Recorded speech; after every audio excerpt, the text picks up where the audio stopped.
Guys, welcome back to Southern Extreme TV. Thank you so much for hanging out with me on my channel. Today, we are going to be talking about a brand new thermal scope, the RIX Leap 6.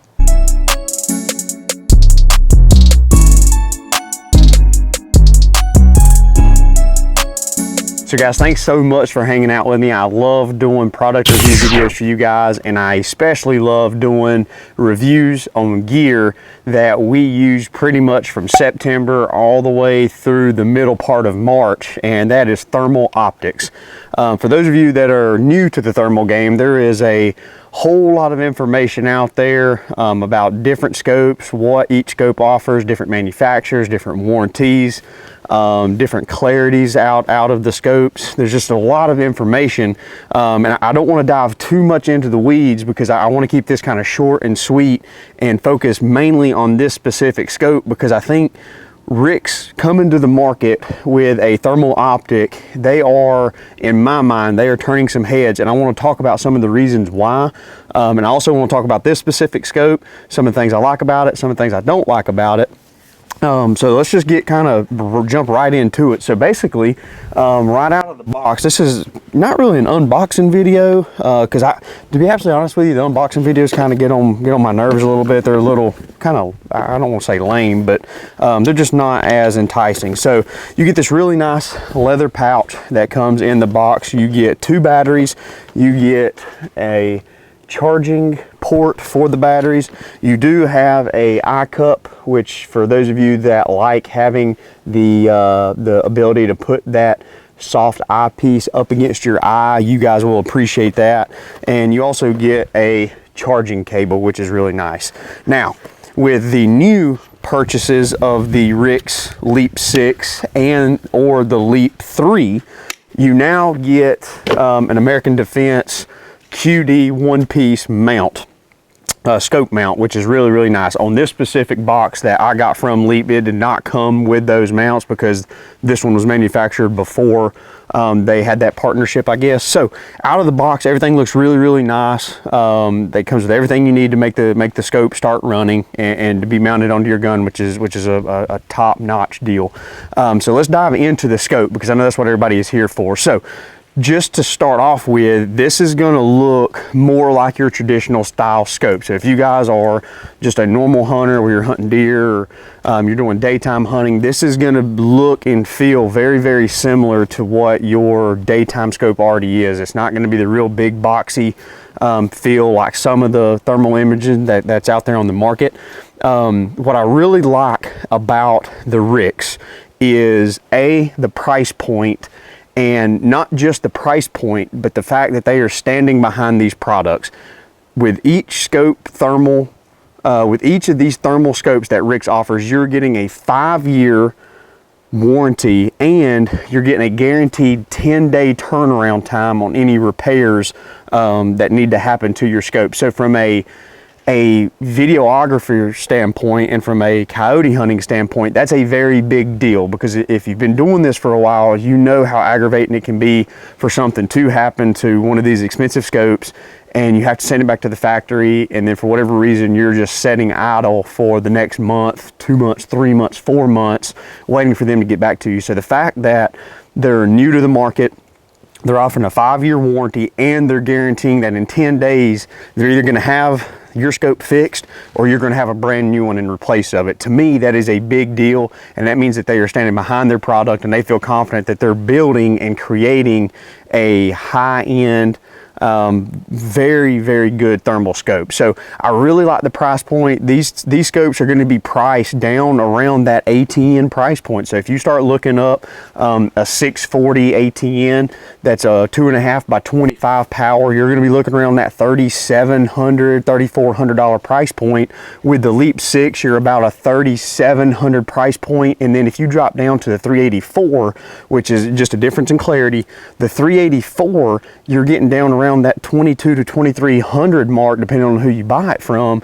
And to me, that is a huge selling point, because this is a great scope for somebody who is looking to get into thermal imaging. Maybe somebody's looking to upgrade from a 384 that they already have, but they're not wanting to jump all the way into the pulsars with the really high-end sensors and processors and all that. This is a great intermediate scope. It's a great scope to start out with, and it's a great scope to build off of, and then it's a great scope to upgrade to. So they're checking all the boxes from a price point, a warranty, and a quality standpoint as well, which I want to dive into the quality of it. So the clarity on it is really, really nice. Again, we're talking about comparing a $3,700 640 scope to other 640 models that are similar, that are priced very similar. Once you start jumping up into, you know, some of the newer pulsars and some of the newer I-rays, that clarity gets a little bit better, gets a little bit cleaner, a little crisper.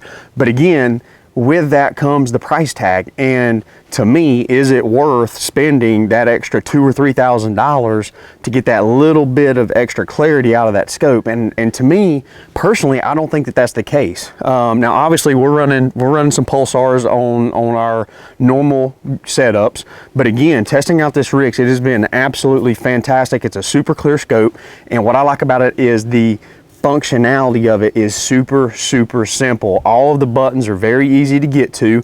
The batteries are easy to put in, put out. You also have the option to run an external battery pack, which is a huge deal to me. I'm glad that they incorporated the USB-C port on the scope so that you can run an attached battery pack either on your tripod or on your gun, so that you can get some extended battery life on this scope for those long all-night hunts. One thing I want to mention with the USB-C port, a lot of scopes that you see the USB-C port, you see that connector being on this right-hand side, which is where on a right-handed rifle that bolt carrier group is throwing that brass out. Now what that means is that whenever you have a battery pack mounted and this cord is ran over to the USB-C port, you have all this wire that is hanging and could potentially catch that spent brass as it's being thrown out of the bolt carrier group. So with these scopes, the USB-C port is on the opposite side, which is the non-working side of any of your moving parts. So it allows you to mount your battery on the left-hand side of the gun or on the left-hand side of your tripod. All of your cords are out of your way from all of these moving parts, which is a really, really big deal. I think that's a great function and something that's a really small detail that to me separates this scope from some of the other manufacturers out there. I want to talk about the zoom. The zoom is a two-stage zoom. So there's a typical digital zoom that if you've been doing research on thermal scopes, you're probably somewhat aware of. You either have a button that you click and it's a staged progression of set zoom powers, or like the ATNs, you have a dial that you actually spin down towards your target to zoom in and spin it back to zoom out. That is basically what this is. So your digital zoom is on your right hand side of the scope, which is where your typical your windage markers would be at on a typical day scope. I do have a little bit of a problem with that, mainly because from a right-handed shooter's perspective, if I am on this gun and let's say that I've got a coyote coming in and I want to zoom, I have to take my trigger finger shooting hand off of the trigger to zoom my scope in. Now, I know a lot of you guys, if you've been hunting a while, you know how hectic it can be out in the coyotes woods if you've got coyotes running around everywhere, and sometimes you just have a split second to take a shot at an animal, and if you're trying to zoom in and zoom out and you've got to go back and forth with this trigger hand, that can be a little bit of a problem. I've not hunted with it enough in the field as of yet to be able to tell you if it really is going to make that big of a difference, but that is one thing that I've noticed just when I was out sighting this scope in on the Rock River was, you know, if I'm down on there, I have to come up to zoom in and zoom out, and I'm losing the ability for my hand to stay on this grip ready to pull the trigger. I think it would have been better suited if your zoom would have at least been up on the top for your elevation, or where your typical elevation turrets would be at. I think that would have been a little bit better suited, but you do have a digital zoom, which is really, really nice. Now, RIX is advertising in parallel with the digital zoom. They are also offering a optical zoom. Now, for a lot of you that do not understand what an optical zoom is, it's basically the zoom that I use on my camera. So if I go from, let's say, 1 power to 30 power and I have a 30 times optical zoom, I never lose clarity between point A and point B. throughout the entire zoom cycle. Whereas on your digital, you have a 640 resolution on the lowest base magnification. And as I zoom in, that digital zoom, you will start to pixelate that image. You will start to lose some of that clarity. Now, I do want to point out that the optical zoom on this scope is a little different than what you think it is in your mind. And the best way that I can explain their optical zoom, which is used and done with this throw lever right here, where a typical zoom knob would be at on a daytime scope. Imagine you're watching a TV, because again, you know, the internal of this scope is a digital image. So it's like watching a mini TV or computer screen. And let's say that let's say you're out on your base magnification on your digital zoom, you can take this and zoom in on that actual image. And what it does is, imagine you're looking at a TV, and imagine you take a pair of binoculars and you look up through the binoculars at the TV. So you are not pixelating that image any more than what it already is, but you're basically just getting closer to that TV screen, if that makes sense. So it makes your picture bigger in the actual screen, but you're not actually gaining any zoom distance, if that makes sense. It's kind of hard to explain, but again, that is what they are advertising as their optical zoom, because you're zooming in on the actual picture itself, not the animal. And in doing that, you're not losing the clarity of your base magnification, which is really nice. I think that some of your hog hunters, and I think some of your guys that are taking some pretty close shots, I think that that is a awesome feature that nobody else offers in the thermal market, to my knowledge. There might be, iRay may offer some type of optical zoom with a day night scope, day thermal scope, but again, it's a really nice feature. But I don't want you guys to think that it's replacing the digital zoom, because actually zooming in on that actual animal, you do so with the digital zoom, and as you progress through that zoom cycle, you are going to downgrade that image just like every other thermal scope on the market. So now that I've got that covered, that's the two different styles of zooming, if you will, that this scope offers. You do have video mode, you do have photo mode. The video does come with full audio, which is super nice. I'm a big fan of thermal scopes coming with the audio feature, just because even if you're not producing thermal hunts like we are at Southern Extreme TV, it's always nice to, if you want to save that clip and go home and show your buddies and send to the landowner, whatever the case may be, it's always nice to have that audio feature there. The reticle options, there's a lot of different reticle options inside this scope. If you're used to an ATN, the reticles are going to be somewhat similar. In my opinion, the reticles are going to be a lot better than the ATNs are. I would find them very similar to the AGMs. So if you've got a lot of experience with the AGM scope, their reticle styles are going to be kind of similar to what the RIX has to offer. The reticle is not quite as good as what the Pulsar is, but again, you're not paying that Pulsar or that iRay price point. You're getting a 640 scope at $3,700, and the reticles are really good for that price point. I want to make sure that we're clear on that. The reticles on this scope are nice for that price point. So there's different color palettes. Again, I want to talk about the top knob. That is how you are going to change through your white hot, day hot, all the different imagery that you can use from a thermal perspective. I do wish that knob was over here on the right hand side where your windage turrets would typically be at. I think that if they just replaced or swapped these two knobs, I think it would make a world of difference, because then from a left-handed shooter or a right-handed shooter, you can reach up here to zoom in or zoom out, and then you could reach over here to adjust your image, whether it be black hot or white hot, because 9 times out of 10 that adjustment is made when you get out of the truck, while you're getting set up, or before you ever even start hunting back at your house when you're target practicing. So it being kind of over here off to the side away from everything, that would help things out a lot. So that's just one small little quirk that I've got on the scope that I'm not a huge fan of. But that's probably the only downside to the scope that I have found. The scope is clear. It is a great field of view. The two different zoom options are really great. Working through the menu system on this scope is another awesome thing that RIX does. They definitely incorporate the KISS method on this soap. Keep it on this scope. Keep it simple, stupid. All of your menu options are very easy to get to. They're all found with this left knob on the left hand side, where you would typically see your focus on a normal day scope. So it's really easy to use, and I think that that's a big key to harp on, because if somebody's new to the thermal game and they're new to the thermal scope world, sometimes it can be a little overwhelming getting in there and trying to adjust all the settings and look at everything and make sure you're getting it right. It can be difficult, and it can be just a little troublesome, if you will. But they did a really good job of keeping this scope very simple, keep it simple, stupid, which is really nice. Again, I have nothing but great things to say about it. The only negatives that I've got is the placement of your digital zoom being on the right hand side. I would like to see that be up top or over on the left hand side. That's the only problem I've got with it, but I think it's a really good scope for the money.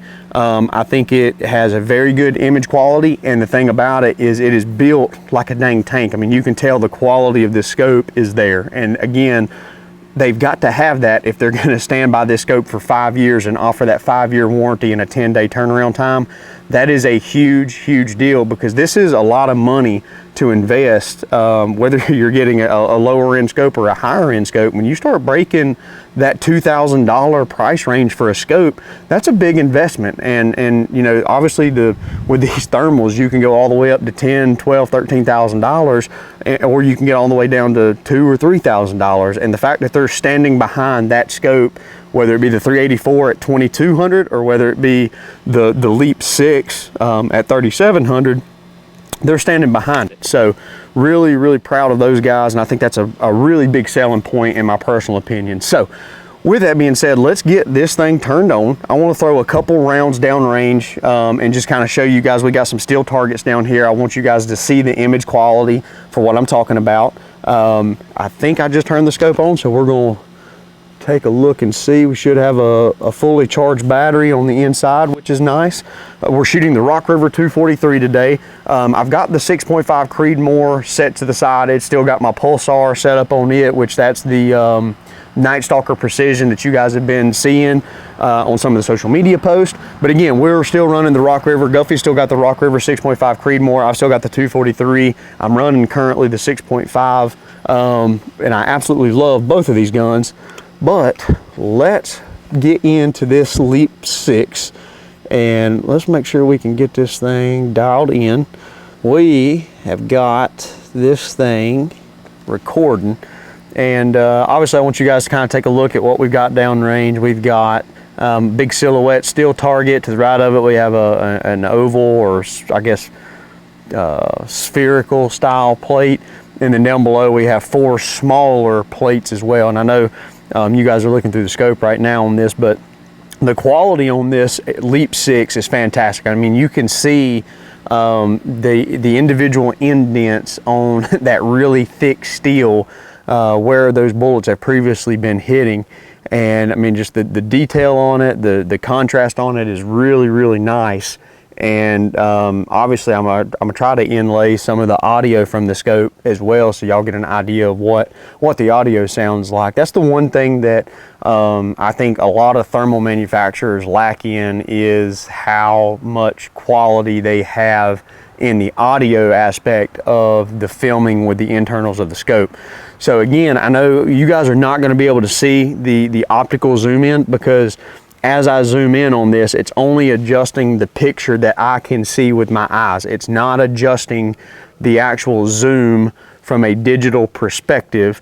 So therefore, you're not losing any of your image quality on this base magnification. I did forget to mention to you guys that this scope does have a picture-in-picture feature, which is really nice. I really like the fact that this scope comes with PIP. PIP is a very big deal, I believe. I think that PIP is one of the greatest things that a thermal scope can have. So I'm glad that they incorporated that into this RIX optic. The one negative about the PIP is the only reticle option you have is a single dot. So y'all can see up in that PIP section, there's a green dot right now.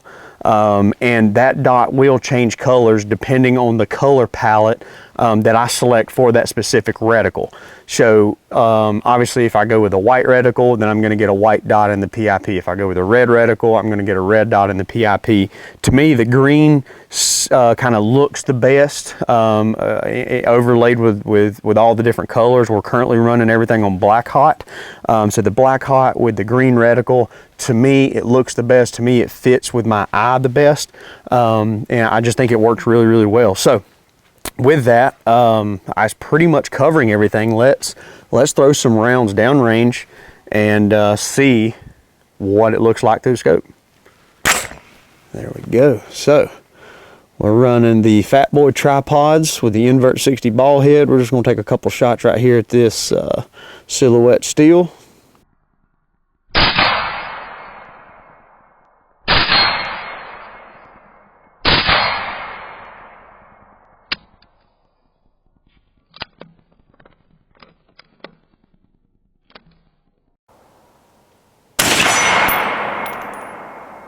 Go to the right hand side.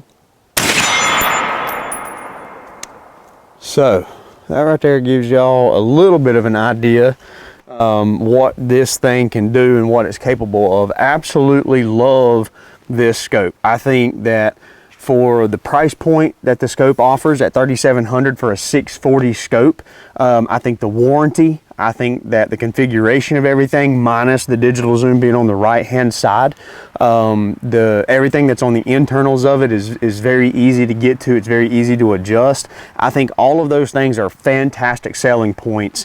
So if you guys are in the market looking for a thermal scope, check out the RIX optics. They make the 384 and they make the Leap 6, which is the 640 that we have here. And they also make some night vision stuff as well, but really wanting to focus on the thermal side of their business, and I think that they've got a good thing going. So if you guys are looking for a new thermal, head on over to RIX or to Apex Predator. I know if you guys have been following the channel, we do a lot of work with Apex Predator out of Illinois. Reach out to Nathan. He's a fantastic guy. He is a dealer for RIX optics as well as a lot of other optics.